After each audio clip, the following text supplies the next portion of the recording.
të dashur qytetarë të Lipion. Për 12 vite me radhë, turizmi dhe rekreacioni në komunën tonë kanë mbetur të anashkaluara nga qeverisja aktuale. Lipioni me gjithë bukuritë natyrore është trajtuar vetëm si një pikë tranzitor.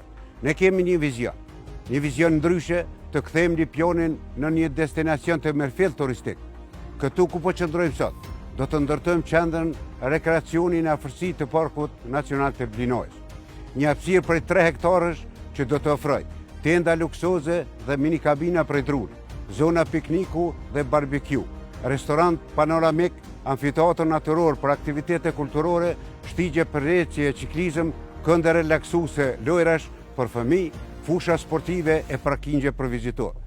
Kjo qendër do të jetë jo vetëm për banorët tonë, po edhe për vizitorët e huaj, duke krijuar kushte që ata të qëndrojnë më gjatë në Lipian dhe të vizitojnë të gjitha pikat tona turistike. Me vizionin tonë, Lipioni nuk do të jetë më thjesht një stacion kalimtar, por një destinacion i gjallë dhe atraktiv për të gjithë. Bashkë e kthejmë Lipionin në zemër të turizmit natyror të Kosovës.